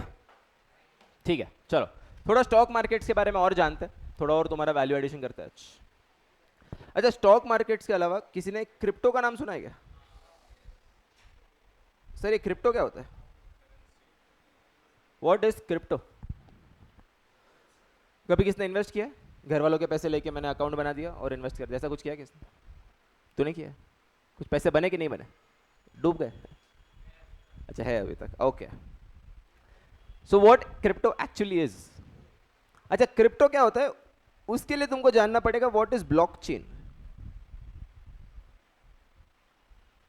बहुत इंपॉर्टेंट एस्पेक्ट्स है. आगे चल के बहुत सारे तुम्हारे फाइनेंशियल ट्रांजैक्शंस इस पे ही होने वाले हैं. तुमको यूपीआई यूज करते आता है, नेट बैंकिंग यूज करते आता है, तुमको ब्लॉकचेन भी यूज करते आना चाहिए. आगे चल के यूपीआई वगैरह तो होगा, बट उसके साथ काफी सारे ट्रांजैक्शंस ब्लॉकचेन के थ्रू हो जाएंगे. ब्लॉकचेन होता क्या है? अगर तुमको ट्रांजैक्शन करना है ना, तो तुमको तुम्हारे बैंक के थ्रू करना पड़ता है. कि बैंक के अकाउंट पे गया, बैंक के ऐप पे गया और यूपीआई से पेमेंट मार दिया. ब्लॉकचेन में ये सब नहीं होता. ब्लॉकचेन में there is no bank. Transaction directly one person to other person होता है. और उसके लिए क्या यूज करते हैं? Crypto currency. अच्छा सर, क्रिप्टो इंडिया में लीगल है क्या? Is it legal to trade in crypto currencies in India? It is not legalized yet. You can not legally trade in crypto. So अगर तुमने कोई अकाउंट बनाया है कोई भी ऐप पे, कॉइन स्विच हो गया, कॉइन DCX हो गया, वजीर एक्स हो गया, अगर तुमने ऐसा कोई अकाउंट बनाया है, so that is not legal in India. उसके ऊपर ट्रेडिंग करके अगर प्रॉफिट्स कमा रहे हो, that is illegal. Currently legalize नहीं किया गया है, ये चीज याद रखना. दूसरा, क्रिप्टो का नॉलेज बहुत ज्यादा रेयर है इंडिया में. लोगों को पता ही नहीं एक्चुअली क्या काम, कैसे काम करता है. लोगों को लगता है कि ये स्टॉक मार्केट है, स्टॉक खरीदो स्टॉक बेचो, वैसे क्रिप्टो कॉइन्स खरीदो क्रिप्टो कॉइन्स बेचो. ऐसा नहीं होता है. It is very different. तो इसके लिए एक एडवाइजरी है तुम्हारे लिए कि you don't start investing in crypto right now. अभी इन्वेस्ट करना चालू मत करना. जब तक इसका एक लेजिटिमेट इंफ्रास्ट्रक्चर नहीं बनता है, तब तक तुमने क्रिप्टो करेंसीज में इन्वेस्ट नहीं करना चाहिए. इसका यूएस में अभी बनना चालू हुआ है लेजिटिमेट इंफ्रास्ट्रक्चर. तुम लोग इंडिया में अभी इसको एक्सपेक्ट मत करो, अगले 3-4 साल में आने वाला है. तो अगले 3-4 साल तक avoid trading in crypto currencies, और करना है थोड़ा बहुत करो, ठीक है, ज़्यादा नहीं, मतलब 1000 2000 3000 रुपये, दैट इज़ फाइन, बट बड़ा इन्वेस्टमेंट इसमें नहीं डालने का, क्योंकि बहुत रिस्की होता है। इसमें एक एक दिन में क्रिप्टो के कॉइन्स के वैल्यू 50% ऊपर भी जा सकते हैं और 50% नीचे भी आ सकते हैं। तुमने सोचो आज सुबह 1 लाख डाले, रात को 1.5 लाख हो गए, अच्छी बात है, लेकिन अगर रात को 50,000 हो गए तो तुम्हारी हालत क्या खराब हो जाएगी। चलेगा? तो avoid investing in crypto. Okay, back to stock markets. Stock markets में कौन से कंपनीज में तुम लोग इन्वेस्ट कर सकते हो पता है? Public companies. 2 टाइप के कंपनीज होते हैं, एक होता है प्राइवेट कंपनी और एक होता है पब्लिक कंपनी। पब्लिक कंपनी मतलब ऐसा कंपनी जिसने पब्लिक से पैसा उठाया है, जैसे मैंने तुम लोगों से पैसा उठाया, प्रज्ञा मैम ने तुम लोगों से पैसा उठाया, तो ये क्या बन जाता है? Public company. So all the public companies are listed on the stock market and you can actually invest in them using your accounts. Sir अभी इन्वेस्ट करें कैसे, वो भी थोड़ा आइडिया दे दो। What are the minimum criteria to invest? देखो, अगर तुमको इन्वेस्ट करना है तो तुमको पहली बात तो 2 अकाउंट लगने वाले हैं, एक होता है डीमैट अकाउंट और एक होता है ट्रेडिंग अकाउंट। लेकिन इसके पहले you have to be 18 years of age, you have to have a PAN card and you have to have a bank account. ये 3 मिनिमम क्राइटेरियाज है जो आई डोंट थिंक कि तुम में से कोई भी सेटिस्फाई करते होगे। तो currently you can not legally invest in the stock markets. Once you become 18, you have a PAN card, you have a bank account, you have to have a trading account. Sir trading account मतलब क्या? Trading account मान लो एक application है, उस पर तुमको real time में दिखता है कि कितने कंपनीज इंडिया में लिस्टेड है, what all companies want to take money from you, किनको किनको पैसों की ज़रूरत। ये जो तुमने 10 लाख रुपए डाले ना मेरे पास, वो तुमको ऐप पे दिखेगा, तो वो होता है एक ट्रेडिंग अकाउंट। और जब तुम लोग कोई भी शेयर या फिर शेयर परचेस या फिर सेल करते हो, तो वो शेयर तुम्हारे डीमैट अकाउंट में जाता है। जैसे तुमको मैंने एक स्टिकी नोट दिया, तो वैसे तुमको स्टिकी नोट नहीं मिलेगा, एक ऑनलाइन कॉन्ट्रैक्ट आएगा और वो ऑनलाइन कॉन्ट्रैक्ट सीधा किधर चला जाएगा? Demat account. दोनों अकाउंट्स तुम लोग फ्री में ओपन कर सकते हो and you can directly trade with them. इसमें पैसा लोड करना होता है और पैसा लोड करके उसके ऊपर तुम लोग ट्रेडिंग कर सकते हो, सिंपल एज दैट। तुमको थोड़े टाइम के बाद एक एग्जाम्पल दिखाऊंगा कि एक ट्रेडिंग अकाउंट दिखता कैसा है। ओके, इसके बाद सर पैसा सिर्फ इंडियन कंपनीज में इन्वेस्ट कर सकते हैं कि फॉरेन कंपनीज में भी इन्वेस्ट कर सकते हैं? कोई बड़े बड़े फॉरेन कंपनीज के नाम सुना है तुमने? एप्पल हो गया, गूगल हो गया, स्पेस एक्स, टेस्ला, इस पे इन्वेस्ट कर सकते हैं क्या? कर सकते, क्यों नहीं कर सकते? उनको भी तो पैसों की जरूरत है ना, तो उसके पास भी पैसा इन्वेस्ट कर सकते हैं। अच्छा, फॉरेन करेंसी में इन्वेस्ट करने का क्या फायदा है, देखते एक बार। मान लो तुम्हारे पास है 84,000 रुपीज या फिर $1,000, ठीक है, दोनों ऑलमोस्ट इक्वल है। तुम्हारे पास 84,000 रुपीज है और मेरे पास है $1,000। मैंने परचेज किए रिलायंस के शेयर्स और $1,000 से मैंने परचेज किया टेस्ला का शेयर। मान लो रिलायंस के शेयर का वैल्यू है 840 रुपीज, तो मुझे कितने शेयर्स मिलेंगे? 100 शेयर्स मिलेंगे। I purchase 100 shares. और टेस्ला का एक शेयर का वैल्यू है $10, तो मुझे टेस्ला के कितने शेयर्स मिलेंगे? 100 शेयर्स। ओके, अच्छा, दोनों शेयर्स का वैल्यू ना 10% से इंक्रीज हो गया। कितने से? 10%। मतलब प्रॉफिट कितना हुआ पता है? इधर 84 रुपीज का प्रॉफिट हुआ और इधर $1 का प्रॉफिट हुआ। तो मेरे को बताओ, 1 साल के बाद मेरे पास कितने पैसे रहेंगे? रिलायंस में अगर इन्वेस्ट करता हूं तो I am going to have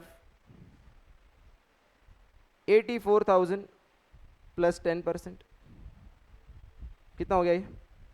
92,400। और इधर मेरे पास हो जाएंगे $1,100। चलेगा? अभी तक सब कुछ सेम चल रहा है। पहले एक बंदे के पास 84,000 थे जो इंडिया में था, रिलायंस में पैसे डाले, रिलायंस का शेयर बढ़ गया 10% से, और उसके पास कितने पैसे हो गए? 92,400। सिमिलरली वही बंदे ने $1000 डाले टेस्ला में और उधर भी 10% का इंक्रीमेंट हुआ और एंड में पैसा कितना हो गया $1100। लेकिन लेकिन लेकिन एक साल के बाद $1 का भाव था 90 रुपीस। कितना भाव है 90।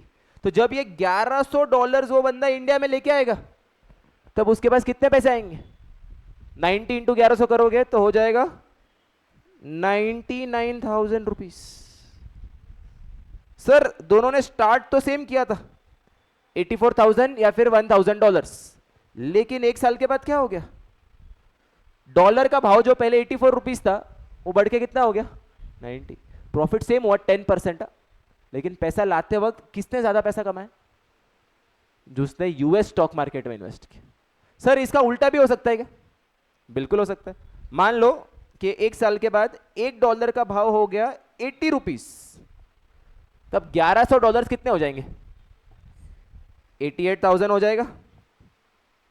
तो इंडियन बंदा क्या करता है रुपीस में कमा रहा है, बाहर वाला बंदा क्या कर रहा है डॉलर्स में कमा रहा है। तो उससे क्या होता है डॉलर के रेट अगर बढ़ते और गिरते तो तुमको उसमें भी प्रॉफिट और लॉस हो सकता है। तो ये भी एक कर सकते हो तुम लोग कि यूएस स्टॉक मार्केट्स में भी इन्वेस्ट कर सकते हो। यूएस स्टॉक मार्केट्स में इन्वेस्ट करने के दो ऑप्शंस होते हैं, एक है नैस्डैक और एक NYSE। काफी बड़े मार्केट है ये, मतलब वर्ल्ड का बिगेस्ट मार्केट है नैस्डैक और NYSE। इधर जाके भी तुम लोग जॉब कर सकते हो। 12th के बाद अगर तुम लोग CMT अपना कंप्लीट करते हो you have opportunities to work at Nasdaq and NYSE। दोनों के ऑफिसेज न्यूयॉर्क में लोकेटेड है, काफी बड़े स्टॉक मार्केट्स हैं। ऐसे ही सिंगापुर में बहुत बड़ा स्टॉक मार्केट है, टोक्यो में है, लंदन में है। All these global opportunities are presented to you through courses like CMT, through courses like graduation in capital markets, post graduation in capital markets. समझ गए?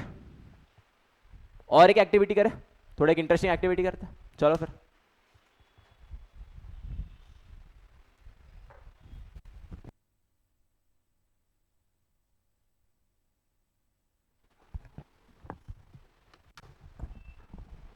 तो अभी करने क्या वाले हैं वो समझो। सर तुम लोगों को स्टिकी नोट्स देंगे, ठीक है? तो अपन ग्रुप में डिवाइड कर लेते हैं। गर्ल्स जो है ये सबके पास जो स्टिकी नोट रहेगा, आप हो बायर्स, आप शेयर परचेस करने वाले हो, आप बाय करने वाले हो। बॉयज़ तुम लोग रहोगे सेलर्स। तो तुम्हारे पास स्टिकी नोट आने वाला है और तुम लोग ऐसे सोचो कि तुम्हारे पास शेयर है और तुम उसको, गर्ल्स आप लोग क्या कर रहे हो इसको बाय, और बॉयज़ आप लोग क्या कर रहे हो इसको सेल। मैं आप लोगों को एक प्राइस रेंज देती हूँ, जैसे फॉर एग्जांपल प्राइस रेंज है 49 to 51। इसका मतलब समझो अच्छे से 2 मिनट। जो बायर्स है अपने, जो गर्ल्स है जिनके पास स्टिकी नोट है, सबके पास आएगा स्टिकी नोट। तो गर्ल्स को ये डिसाइड करना है कि हम लोग कितने पे बाय करने के लिए रेडी है। According to you it can be any price. तुम लोग कितने पे बाय करने के लिए रेडी हो, तुम कितना ट्राई करोगे, कम से कम या ज़्यादा से ज़्यादा। बायर्स हो, तुम सोचो अपन कोई चीज़ खरीदते हैं तो कम से कम में खरीदेंगे या ज़्यादा से ज़्यादा में खरीदेंगे, कम से कम। तो गर्ल्स तुम लोगों को क्या करना है, 49 से लेके 51 के रेंज में तुम लोग डिसाइड करोगे कि तुम शेयर्स कितने में खरीदोगे, बट 49 से कम में नहीं। मतलब तुम बोलोगे मेरे को 40 में खरीदना है तो वो नहीं हो पाएगा। एटलीस्ट कितना प्राइस होना चाहिए, 49 होना चाहिए। और बॉयज़ तुम लोग वही शेयर सेल करने वाले हो, तो तुम लोग 49 से 51 के रेंज में तुम लोग सोचोगे कि मैं ये शेयर कितने में बेचूंगा। अभी अगर अपन कोई चीज़ बेचते हैं तो कम से कम में बेचते हैं या ज़्यादा से ज़्यादा में बेचते हैं, ज़्यादा से ज़्यादा में। तो तुम लोग बट 51 से ज़्यादा में नहीं बेच सकते। अभी फॉर एग्जांपल किसी लड़की ने लिख दिया कि मैं 49 में खरीदूंगी, तो अपने को ये देखना है कि 49 में बेचने वाला कोई है क्या। अगर 49 में कोई बेच ही नहीं रहा है तो तुम लोगों का कॉन्ट्रैक्ट बनेगा ही नहीं। तो करना क्या है अपने को, गर्ल्स को खरीदने का कित 49.2, 49.5, 49.8 any price can be there. तुम लोग खरीदने के बारे में सोचने वाले, तो जब खरीदोगे तो मेंटालिटी ये होनी चाहिए कितना कम से कम मैं खरीद सकती हूँ वो चीज़। और बॉयज़ तुम लोग बेचने वाले हो तो तुम कितने ज़्यादा से ज़्यादा में बेचने का ट्राई करोगे, बट एक रेंज डिसाइडेड है, ऐसे नहीं 40-50 कुछ भी कर लिया। गर्ल्स तुम 49 के नीचे खरीद नहीं सकते हो और बॉयज़ तुम कितने के ऊपर बेच नहीं सकते हो, 51 के ऊपर बेच नहीं सकते हो। You can write that amount on your sticky note, तुम्हें कितने में खरीदना है और बॉयज़ तुम्हें कितने में बेचना है। फिर अपन देखते हैं कि ट्रेड कैसे एग्जीक्यूट होता है।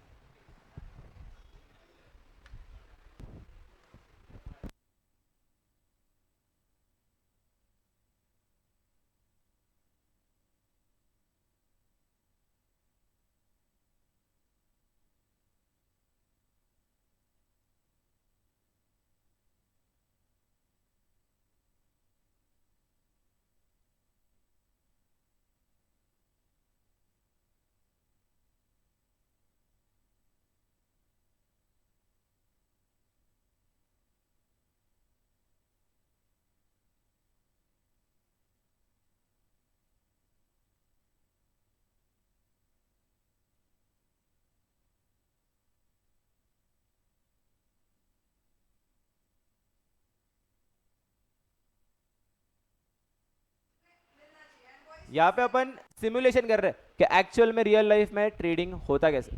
Let us try and simulate. Sellers को मैक्सिमम प्राइस में सेल करना है और बायर्स को मिनिमम प्राइस में बाय करना है. तुम लोग पॉइंट पे भी लिख सकते हो. हाँ पॉइंट पे, डेसिमल में भी लिख सकते हो. 49.1 49.2 वैसा भी लिख सकते हो, चलेगा. एक पॉइंट तक लिखना खाली, ज्यादा नहीं, एक डेसिमल तक.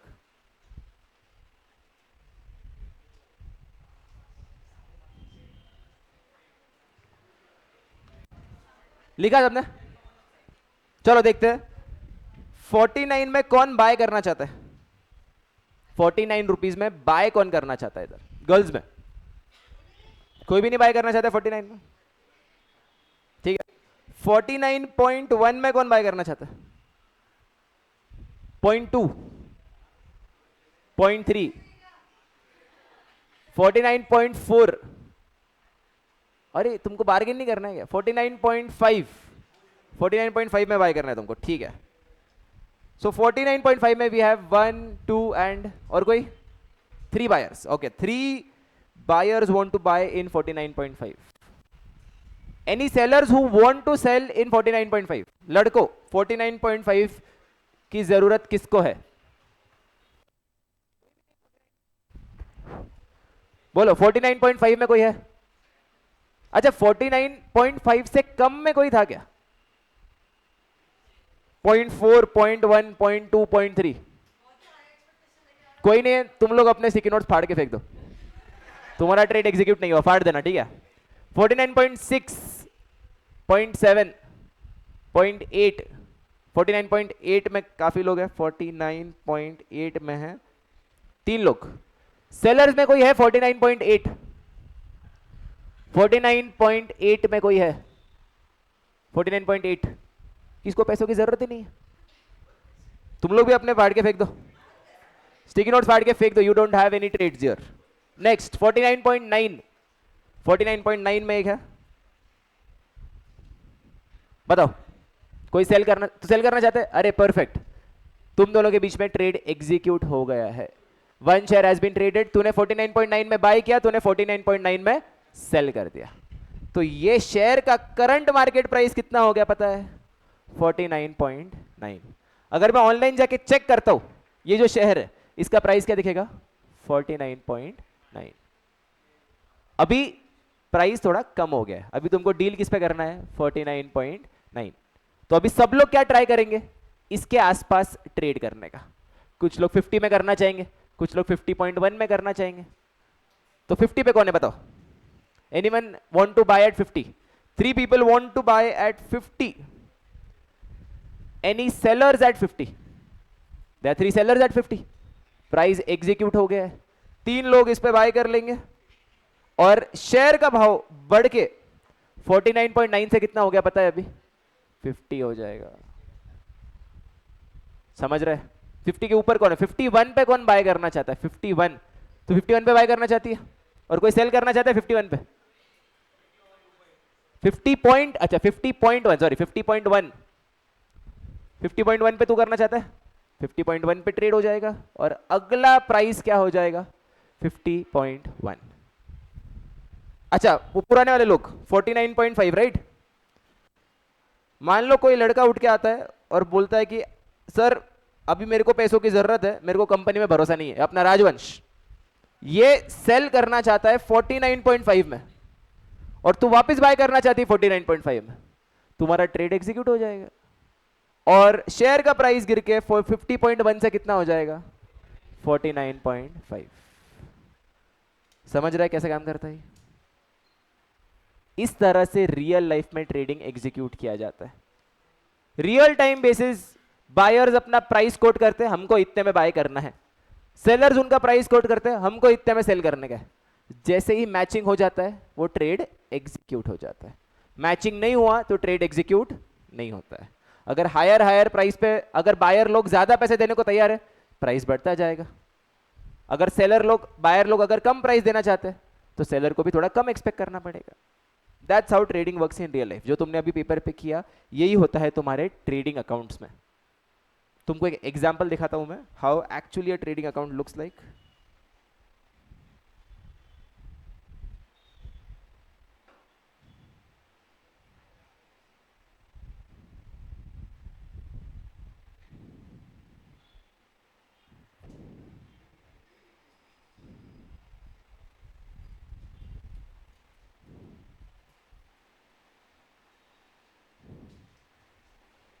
ओके तो ये एक प्लेटफॉर्म है जिसका नाम है ट्रेडिंग व्यू। इसको ओपन,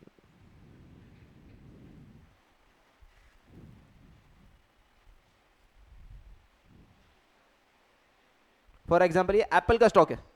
एप्पल का स्टॉक का करंट प्राइस कितना दिख रहा है? 196.98 डॉलर्स। इसका मतलब जिन लोगों ने ट्रेड किया होगा, डे खत्म होते होते लास्ट ट्रेड कितने अमाउंट पे हुआ रहेगा? 196। जो अपना लास्ट ट्रेड अभी 49.5 पे हुआ, वैसे उनका लास्ट ट्रेड हुआ 196.98 डॉलर्स। तो ये प्राइस फिक्स हो गया। अच्छा, ये कितने से बढ़ा है प्राइस? 2.71 डॉलर्स या फिर 1.39%। मतलब एक दिन पहले का प्राइस कितना रहा होगा? 194 डॉलर्स। 194 से बढ़ के कितना हो गया वो? 196। On a real time basis ये सब चीजें अपडेट होती रहती है, जो तुम लोग ऐसे कोई प्लेटफॉर्म में जाके देख सकते हो। ऐसे ही प्लेटफॉर्म में तुमको चार्ट्स भी देखने मिलते हैं। अगर चार्ट्स अपन देखें, फॉर एग्जांपल ये चार्ट है, ये जो ऐसा ऐसा ऐसा ऐसा दिख रहा है, ये चार्ट का मतलब होता है कि प्राइस कैसे मूव हो रहा है। प्राइस कभी कभी ऊपर जाता है, कभी कभी नीचे आता है। तो this chart is going to represent how the price moves. अगर मैं देखूं, ये तो एक दिन का चार्ट था, अपन ट्राई करते हैं इसको अपन एक साल का चार्ट बनाने में। अगर एक साल का चार्ट बनाया तो देखोगे इट्स कंटिन्यूसली इंक्रीजिंग। और वैसे ही अगर मैंने और ज्यादा बड़ा चार्ट बनाया, फॉर एग्जाम्पल, एक मिनट, ये तुम्हारा चार्ट है एक दिन का। देखो all time chart, all time मतलब प्राइस इधर से चालू हुआ और बढ़ के इधर आ गया। अभी इधर 196 डॉलर्स है और सबसे नीचे इधर लोएस्ट 0.06 डॉलर्स। मतलब जिस बंदे ने 19 कौन सा ईयर है, 1986, तब तुमको 0.1 डॉलर्स डालने थे, आज तुम्हारे पास कितने पैसे रहेंगे पता है? Around 200 dollars. कितना हो गया 0.1 से 200 तक? मतलब तुम लोग 10 पैसा डालो, तुमको 200 रुपए मिलेंगे। कितना टाइम्स रिटर्न हुआ ये? बहुत बड़ा रिटर्न हो गया। Warren Buffett had started investing when the price was here, and because of that price बढ़ के आज वॉरेन बफेट एक बिलियनर बन चुके। बट दिस इज, ये कुछ स्टॉप नहीं है, इधर कुछ खत्म नहीं हो रहा है। ये ऑब्वियसली इसके आगे भी क्या रहेगा? बढ़ते रहेगा, बढ़ते रहेगा। तो तुमको भी आज से ही सोचना है कि तुमको आगे चल के जो तो पैसे तुम लोग कमाओगे उसको इन्वेस्ट कैसे करना है। ढंग से इन्वेस्ट करोगे तो ऐसे एक्सपोनेंशियल रिटर्न्स तुमको भी देखने मिल सकते हैं। सही तरीके से इन्वेस्ट किया तो investment is always going to pay you back, but the investment has to be a right investment. अच्छे से इन्वेस्ट करना है तुमको। या आज से अगर तुम लोग मेंटालिटी लेके चलोगे तो पैसे जब भी कमाओ, लेकिन जैसे ही पैसे कमाना चालू करोगे वैसे ही इन्वेस्ट करना चालू कर दो। लोग क्या करते हैं, जब पैसे आते फिर सोचते हैं कि इन्वेस्ट कैसे किया जाए, but reverse approach is always beneficial. पहले ही सोच के रखो इन्वेस्ट किधर करना है, तो जैसे ही पैसे आएंगे तुम्हारा टाइम वेस्ट नहीं होगा। स्टूडेंट फेज में अभी लर्निंग करना है तो सीख लो ना इन्वेस्ट कैसे करना है। समझ रहे हो? Okay ma'am.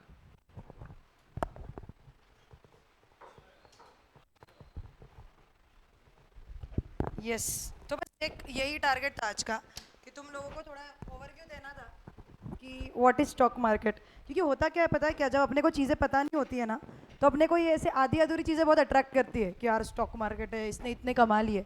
बट ऑब्वियसली आज ये तो समझ में आया होगा कि it is a risky game, but थोड़ा नॉलेज ओरिएंटेड करोगे तो बेटर इन्वेस्टमेंट कर पाओगे।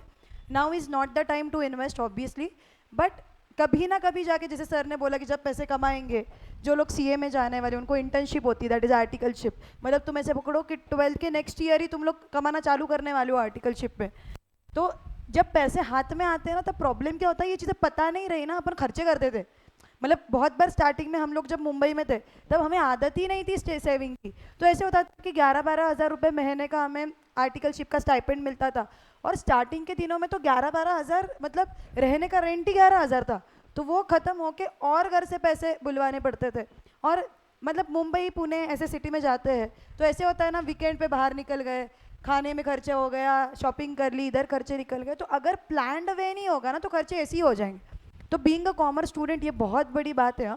मतलब अभी बहुत लोगों का ऐसे होता है कि बहुत लोगों ने स्कूल में 9th 10th you get an option, तो साइंस किया था, तो अब तक तो दिमाग में ही नहीं था कि भाई वो कॉमर्स करना है, या फिर कॉमर्स करना भी है तो अब तक तो कुछ अप्रोच पता ही नहीं है। बीइंग अ कॉमर्स स्टूडेंट तुम कुछ भी करो आगे, एक चीज़ तो है कि भाई पैसा प्रॉपरली इन्वेस्ट करना है तो ही फ़ायदा है। भाई ये साइंस वाले बच्चे जो होते हैं, जो अभी तुम्हारे फ्रेंड्स रहेंगे साइंस के, काफ़ी लोगों के क्लासेस भी चालू हो जाते हैं, तुम लोगों को फोमो हो रहा होगा यार हम लोग तो कुछ ही नहीं कर रहे लाइफ में। I tell you this is the only time कि तुम लोगों को हॉलीडेज मिलने वाले। इसके बाद whatever you do in life तुम लोगों को छुट्टियाँ ही नहीं। मतलब तुम लोग कोई भी कोर्स करो, तुम लोग कोई भी डिग्री परस्यू करो, तो दिस इज़ द टाइम जहाँ पे आप चीज़ें सीखो। मतलब जैसे अभी ये सेशंस हुए, इसमें कुछ ना कुछ नॉलेज मिलता है, लोगों को मिलते हैं, तो चीज़ें पूछते रहो। एंड ये 2 मंथ्स जैसे सर ने बोला कि तुम्हें कुछ कोर्सेज करने हैं जो फ्री कोर्सेज वगैरह होते हैं या बेसिक 200-300 रुपये भर के यूडेमी पे वगैरह कोर्सेज होते हैं, यू कैन डू दैट। तुम लोग सीरीज़ वगैरह देखो, मतलब अभी तुम देख ही रहे हो तो हर्षद मेहता जैसे वो स्कैम 1992 ये भी सीरीज़ देखो ताकि तुम लोगों को ये सब चीज़ें पता चलेगी। And these are interesting series, Hindi series है वो, एंड प्रॉपर एकदम ऐसे मस्त क्या बोलते हैं मसाला मार के प्रॉपर सीरीज़ बनाई गई जिसमें तुम लोगों को सिर्फ नॉलेज नहीं मिलेगा, तुम लोग उसको एंजॉय भी करोगे। सो ये 2 मंथ्स का जो गैप है तुम्हारे पास, 2 मंथ्स भी नहीं, अभी तो मैं बोलूँ कि अप्रैल भी खत्म हो गया, 1 महीना ही बचा हुआ है मई वाला। मई में तो आई थिंक काफ़ी बोर्ड्स के रिजल्ट्स भी लग जाते हैं, जो सीबीएसई है आईसीएसई वाले हैं उनके रिजल्ट्स भी लग जाएंगे, एसएससी वालों के जून में रिजल्ट लगते हैं। सो 10-11 जून तक यू हैव टाइम, उसके बाद we will be starting full fledge. So बताने का ये स्टॉक मार्केट का क्यों लिया पता है क्या, काफ़ी लोग इतने स्मॉल एज में स्टॉक मार्केट के बारे में बताते भी नहीं है क्योंकि ऐसे लगता है कि यार तुम्हारा एज ही नहीं है। बट तुम लोगों को अनअवेयर रखना वो चीज़ के बारे में ये सोल्यूशन नहीं है। तुम लोग आधा अधूरा किधर तो भी देखोगे यूट्यूब पे, उससे बेटर है कि एटलीस्ट तुम लोग को समझा तो सही थोड़ा बहुत कि अच्छा ये ऐसे वर्कआउट करता है। धीरे धीरे जैसे बड़े बनोगे और जैसे खुद ट्रेड करोगे, जैसे हम लोगों को भी पहले कुछ पता नहीं था, हम लोगों ने आर्टिकलशिप में पैसा थोड़ा बाजू में निकाला, हम लोगों ने इन्वेस्ट किया। ऐसे नहीं हम लोगों ने सिर्फ प्रॉफिट से किए, हम लोगों ने थोड़ा बहुत कभी ना कभी लॉस भी किया हुआ है, बट उससे सीखे कि अच्छा ऐसे करना है ऐसे नहीं करना है। तो तुम भी जब प्रैक्टिकली उसमें उतरोगे बराबर सीखोगे। But just one thing, trading करना है तो खुद के पैसों से करना है, ध्यान में रखना, कभी मम्मी पापा के पैसों से नहीं, बिकॉज देयर इज रिस्क। होता है ना ऐसे कि खुद के पैसे जब होते तब अपन एकदम संभाल कर यूज़ करते। मतलब आई स्टिल रिमेंबर हम लोग जब मुंबई के पहले मतलब आर्टिकलशिप को गए थे उसके पहले घर से ही पैसे यूज़ करते थे, और जैसे खुद ने कमाना चालू किया ना तब इतना सोचते थे यार इधर पैसा डालूँ या नहीं डालूँ, या इधर अभी इस पर खर्चा करने की ज़रूरत है या नहीं। तो खुद का पैसा होता है ना अपन बराबर से यूज़ करते। So make this one rule कि मैं कभी भी स्टॉक मार्केट में डालूंगा या पैसे इन्वेस्ट करूँगा तो खुद के पैसों से करूँगा, फिर may it be your savings या तुम्हें किसी रिश्तेदारों ने पैसे दिए या कल जाके तुम लोगों ने कुछ अर्न किया तो उससे। घर वालों से पैसे लेके you are not going to invest, क्योंकि जब खुद का पैसा होता है अपन उतना सोच के भी पैसे डालते बिकॉज अपने को पता होता है कि कितने मेहनत से ये पैसे आए हुए हैं। एंड धीरे धीरे जैसे कॉमर्स में आओगे, कॉर्पोरेट स्टूडेंट बनोगे, फिनेंस के बारे में जानोगे, तुम लोग खुद बहुत इंडिपेंडेंट बन जाओगे ये डिसीजंस लेने के लिए। किसी पे विश्वास रख के इन्वेस्ट मत करो, मेरे फ्रेंड ने बोल दिया ये स्टॉक में डाल दे तो डाल दिया, ऐसे नहीं होना चाहिए। 2 टाइप के स्टडीज़ होते हैं, एक होता है फंडामेंटल स्टडी, एक होता है टेक्निकल स्टडी।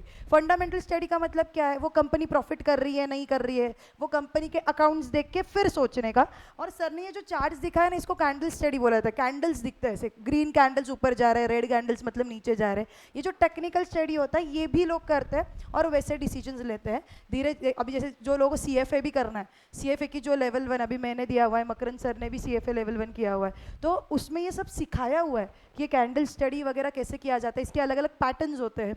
तो तुम जो भी फिनेंस का कोर्स करोगे या आगे जाके थोड़ा CA में भी ये पोर्शन आता है तो करोगे, तुम लोगों को धीरे धीरे ये चीज़ समझती जाएगी। It is just a beginning of something, इतना ही बताना चाह रहे कि तुम्हें पता होना चाहिए कि ऐसे कुछ एग्जिस्ट करता है। ये आज का मोटिव बिल्कुल ये नहीं कि तुम्हें ये पुश करे कि नहीं बाबा तुम लोग इन्वेस्ट करना चालू करो, तुम्हारे पास तो पैसा भी नहीं और लीगल एज भी नहीं है, सर ने जैसा बोला।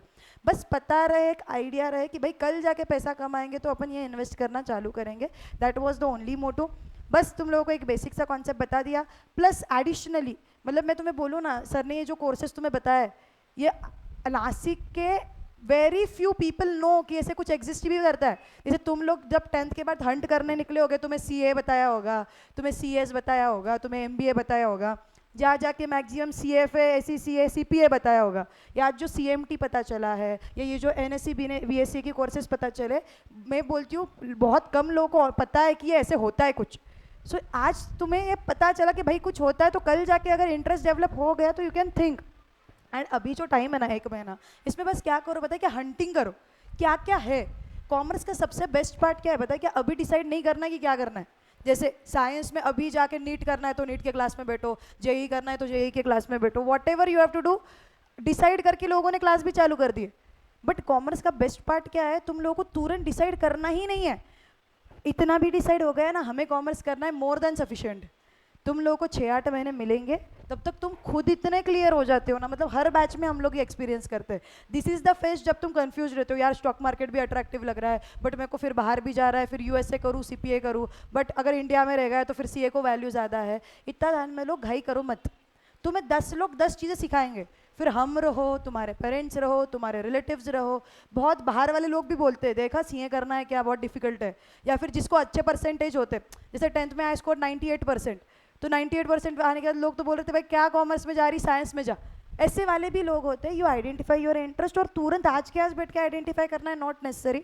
You take your 6 months, 11th commerce चालू करेंगे, उसके बाद तुम लोग खुद ही इतने क्लियर हो जाते हो, अपना अपना ग्रुप बन जाता है, क्लास का एक माहौल होता है, प्लस खुद को एक क्लैरिटी आती है खुद को क्या पसंद आ रहा है, फिर you have to decide. But तब तक हंटिंग करते रहो, लोगों को पूछते रहो, मिलते रहो, और बहुत अलग अलग ओपिनियंस आएंगे। सबका ओपिनियन दिल पे लेने की ज़रूरत नहीं है। बहुत बार क्या होता है, किसने कुछ आके बोल दिया ना, अपना तुरंत डायरेक्शन ही चेंज हो जाता है। कल तक सीए करना था, आज जाके मैं एमबीए पे शिफ्ट हो रहा हूँ। इतना हार्ड एंड फास्ट डिसीजन लेने की ज़रूरत नहीं है।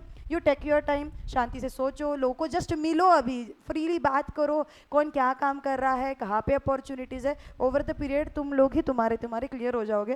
That was today session. कल हम लोग चारों अभी चारों लोगों से तो तुम्हारी पहचान हो गई है, Makarand sir, Neel sir, Bharat sir और मैं प्रज्ञा मैम।